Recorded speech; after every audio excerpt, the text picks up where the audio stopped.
حدیث نمبر 1047 باب ما جاء فی ثناء الحسن علی المیت، میت کے لیے اچھی تعریف کرنے کا بیان، میت کی خوبیوں کو ذکر کرنے کا حکم دیا گیا۔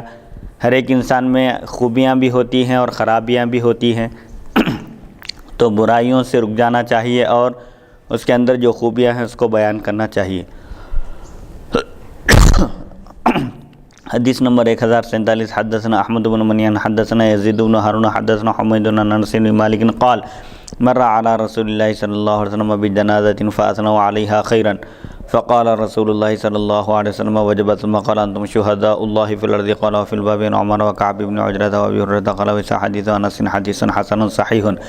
حضرت انس بن مالک رضی اللہ عنہ سے روایت، نبی اکرم صلی اللہ علیہ وسلم کے پاس ایک جنازہ گزرا، صحابہ کرام رضی اللہ عنہ نے اس کی اچھی تعریف کی، تو آپ صلی اللہ علیہ وسلم نے فرمایا کہ اس کے لیے جنت واجب ہو گئی۔ پھر فرمایا تم زمین میں اللہ تعالیٰ کے گواہ ہو۔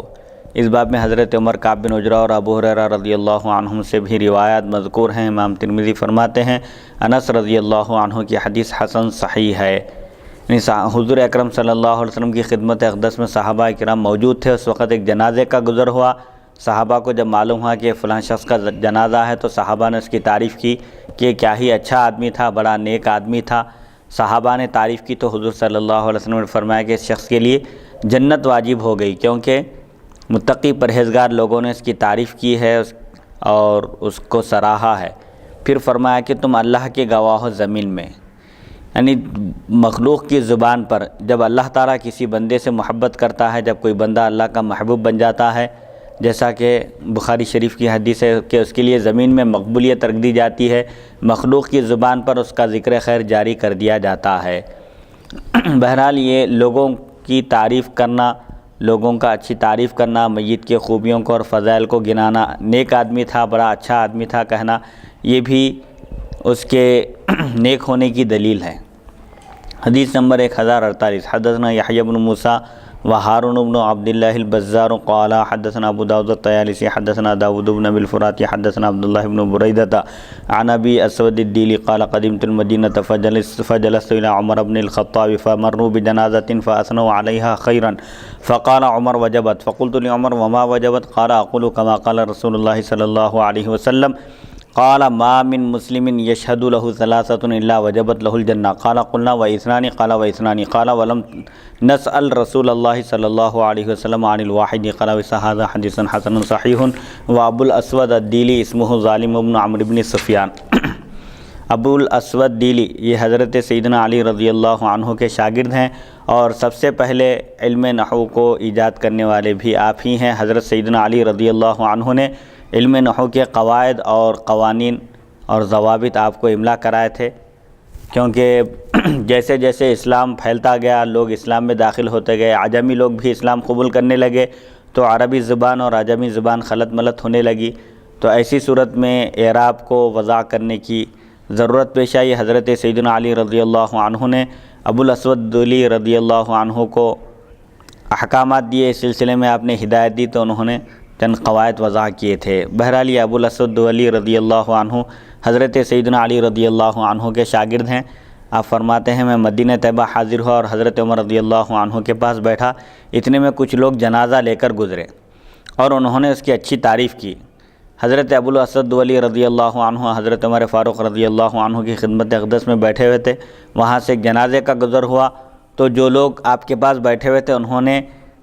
تعریف کی میت کی، اس کی خوبیوں کو بیان کیا اور کہا کہ کیا ہی اچھا آدمی تھا، بھلی خیر کے ساتھ ذکر فرمایا۔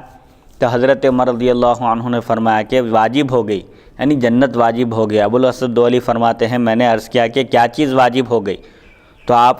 رضی اللہ عنہ نے فرمایا میں اسی طرح کہتا ہوں جس طرح رسول اکرم صلی اللہ علیہ وسلم نے ارشاد فرمایا تھا۔ جیسا کہ اوپر کی حدیث گزری، صحابہ کرام رضی اللہ عنہم حضور صلی اللہ علیہ وسلم کی خدمت اقدس میں بیٹھے ہوئے تھے، ایک جنازے کا گزر ہوا اور صحابہ نے اس کی اچھی تعریف کی جنازے کی، تو حضور صلی اللہ علیہ وسلم نے فرمایا تھا کہ جنت واجب ہو گئی۔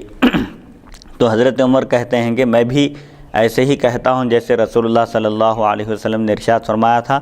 کہ مسلمان جس کی اچھی تعریف کریں، خوبیوں کا ذکر کریں، کیا ہی اچھا آدمی تھا،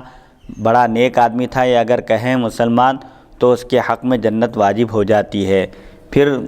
حضرت عمر نے فرمایا کہ حضور صلی اللہ علیہ وسلم نے فرمایا کہ جس مسلمان کے حق میں 3 آدمی گواہی دے دیں، جس کسی کا انتقال ہو جائے اور 3 مسلمان اس کے حق میں گواہی دیں، اس کے نیک ہونے کی، اس کے متقی پرہیزگار ہونے کی، اس کے بھلے ہونے کی اگر گواہی دے دیں تو اس کے لیے جنت واجب ہو جاتی ہے۔ فرماتے ہیں ہم نے عرض کیا اگر کسی مسلمان کے حق میں 2 مسلمان گواہی دیں کسی جنازے کے حق میں، تو آپ نے فرمایا ہاں اگر 2 مسلمان بھی گواہی دے دیں کسی کے نیک ہونے کی، متقی پرہیزگار ہونے کی، بھلا آدمی ہونے کی، ذکر خیر کریں اس کا، تو اس کے لیے بھی جنت واجب ہو جاتی ہے۔ البتہ ہم نے ایک شخص کے بارے میں نہیں پوچھا، اگر کسی جنازے کی ایک مسلمان بھی اگر تعریف کر دے تو کیا اس کے لیے بھی جنت واجب ہو جاتی ہے یا نہیں، اس سلسلے میں ہم نے نہیں پوچھا۔ البتہ 2 تک کا ذکر ہے۔ رسول اللہ صلی اللہ علیہ وسلم نے فرمایا کہ جس کسی جنازے کے حق میں، میت کے حق میں 2 مسلمان بھی اگر گواہی دے دیں اس کے نیک ہونے کی تو اس کے لیے جنت واجب ہو جاتی ہے۔ امام ترمذی فرماتے ہیں یہ حدیث حسن صحیح ہے۔ ابو الاسد دلی کا نام ظالم بن عمرو بن سفیان ہے۔ بہرحال اس میں جیسا کہ اردو میں بھی کہتے ہیں کہ زبان خلق کو نقارہ خدا سمجھو، یعنی مخلوق کی زبان پر جو جاری ہو جاتا ہے یہ اللہ تعالیٰ کی طرف سے القاء ہوتا ہے۔ جیسا کہ بخاری کی حدیث ہے کہ جب اللہ تعالیٰ کسی بندے سے محبت کرتا ہے تو جبریل علیہ السلام کو ندا دے کر کہتا ہے کہ اے جبریل میں فلاں بندے کو محبوب رکھتا ہوں، لہٰذا تم بھی اس کو محبوب رکھو۔ پھر جبریل علیہ السلام اہل آسمان میں ندا دیتے ہیں، آسمان میں جو فرشتے ہیں ان فرشتوں کو بھی ہدایت دیتے ہیں، وہ فرشتے بھی بندے سے محبت کرنے لگتے ہیں۔ اس طرح اس بندے کی مقبولیت زمین میں رکھ دی جاتی ہے، یعنی مخلوق